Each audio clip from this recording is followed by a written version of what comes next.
আমরা পরের পেজে চলে এলাম। এখানে আমরা বোঝানোর চেষ্টা করেছি এক্ষেত্রে ব্রোমিনে উভয় পাশে বিটা কার্বনের পরিবেশ বা প্রকৃতি আলাদা। একটাকে বলছি বিটা, একটাকে বিটা ড্যাশ। তো যেটা মনে হয় সেটা ধরতে পারিস। আবার বলছি, দুপাশে বিটা কার্বনের পরিবেশ আলাদা হতে হবে। যে কার্বনে হ্যালোজেন থাকে তাকে আলফা ধরি এবং দুপাশের দিকে তাকাতে হবে। ঠিক আছে? যদি দুটো বিটা কার্বনের পরিবেশ আলাদা হয় তাহলে ভিন্ন প্রোডাক্ট হবে, এক হলে একটি প্রোডাক্ট হবে। সেটা আমি অলরেডি আলোচনা করে ফেলেছি। অথবা বলতে পারি আলফা কার্বনের দুপাশে যদি দু প্রকার অ্যালকিল গ্রুপ থাকে তাহলে সেক্ষেত্রে একাধিক প্রোডাক্ট তৈরি হবে। তাহলে এই ক্ষেত্রে বিটা ড্যাশ এলিমিনেশন বলছি, অর্থাৎ বিটা ড্যাশ থেকে একটা হাইড্রোজেন কী করবে, আলফার ব্রোমিনের সঙ্গে বেরিয়ে যাবে, ফলে এখানে একটা হাইড্রোজেন কমবে আর এখানে একটা ডাবল বন্ড আসবে। এই দেখ, CH3 CH double bond CH CH3 2 বিউট 2 in. এটাকে বলা হচ্ছে বিটা এলিমিনেশন, কারণ বিটা থেকে একটা হাইড্রোজেন বেরিয়ে যাবে, আলফার কাছ থেকে একটা ব্রোমিন নেবে, ফলে এখানে একটা ডাবল বন্ড আসবে। এটাকে বলা হয় বিউট 1 ইন। এবার সেটজেভের নিয়ম কি বলছে? নিয়ম বলছে যে অ্যালকিল হ্যালাইডের ডিহাইড্রোজেনেশনের ফলে, এটা মনে হয়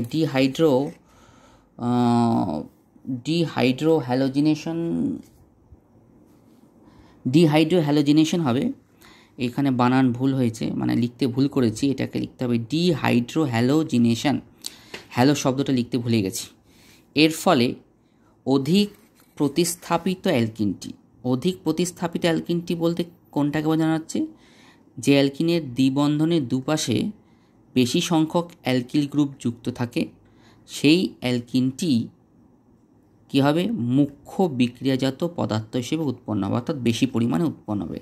তো এই দুটোর ক্ষেত্রে দেখ, দুটো প্রোডাক্ট পাচ্ছি, এখান থেকে আমরা দুটো প্রোডাক্ট পাচ্ছি। এই দুটো প্রোডাক্টের ক্ষেত্রে এটা হলো ডাবল বন্ডের দুপাশে দুটো কী আছে, অ্যালকিল গ্রুপ আছে। এটার ক্ষেত্রে ডাবল বন্ড, এটা মনে হয় ভুল করেছে, এটা CH3 লিখে ফেলেছি, এটা অ্যাকচুয়ালি হবে CH2। তো এক্ষেত্রে দেখ,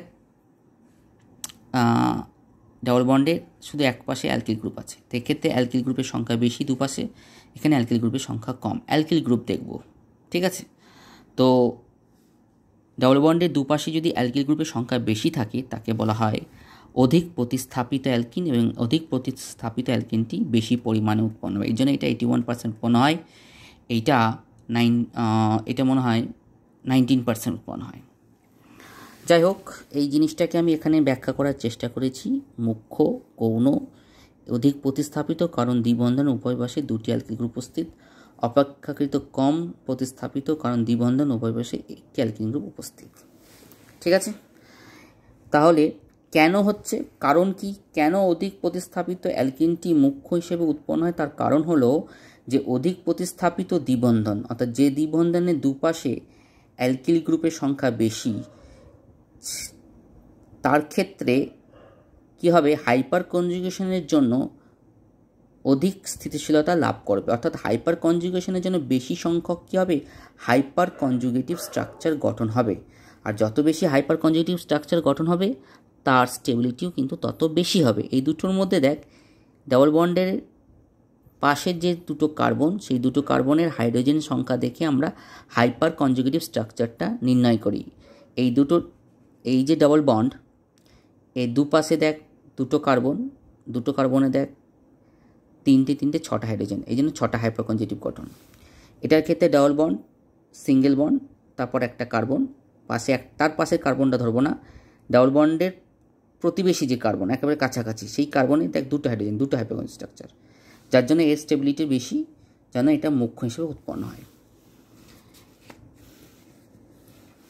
এছাড়া আমাদের শেষ যে পয়েন্ট রয়েছে সেখানে আমরা এবার মুখ্যর মধ্যে সেটজেভের থেকে আমরা মুখ্যটা পেয়ে গেলাম। এবার মুখ্যটা আবার দুটো ফর্ম থাকে, একটা সিস ফর্ম, একটা ট্রান্স ফর্ম। আমরা অ্যালকিন চ্যাপ্টার পড়ার সময় ক্লাস 11-এ সিস ট্রান্স বা EZ আইসোমারটা পড়েছি, ওটা পড়ে নিবি। সিস আর ট্রান্সের মধ্যে ট্রান্স আইসোমারের স্টেবিলিটি কী হবে, সবথেকে বেশি হবে কম্পেয়ার টু সিস। এই জন্য ট্রান্সটা সবসময় বেশি উৎপন্ন হবে, 71% আর 10%। তো 81% তো বিট টু ইন উৎপন্ন হবেই। তার মধ্যে আবার দুটো ভাগ আছে, একটা ট্রান্স, একটা হলো সিস। ট্রান্স হবে 71, সিস হবে 10%। কেন হচ্ছে তার কারণ হলো সিসের ক্ষেত্রে দুটো বাল্কি গ্রুপ মানে বড় গ্রুপ একই ডবল বন্ডের একই পাশে থাকার জন্য এক্ষেত্রে একটা স্থানজনিত বাধা বা স্টেরিক হিন্ড্রেন্স সৃষ্টি হয়। যত বেশি স্টেরিক হিন্ড্রেন্স হবে তত বেশি প্রোডাক্টটা আনস্টেবল হবে, তত বেশি সে কম পরিমাণে উৎপন্ন হবে। তাহলে 81% বিউট টুইনের মধ্যে যে দুটো ফর্ম আমরা পাচ্ছি মানে আইসোমার পাচ্ছি তার মধ্যে এটা কম হবে, এটা বেশি হবে। তার কারণ হলো এক্ষেত্রে দুটো যে বড় বাল্কি গ্রুপ মানে মিথাইল গ্রুপটা দুটো বিপরীত পোষণে থাকছে, যার জন্য এক্ষেত্রে এই জায়গায় স্টেরিক হিন্ড্রেন্সটা কি কম্পেয়ার টু দিস এটা কম হবে। তো এটা ওভারঅল একটা স্ট্রাকচার আমি দিয়ে দিয়েছি বোঝার জন্য। এখানে আমাদের আজকের পড়াটা শেষ হচ্ছে, আজকের দিনের পড়াটা।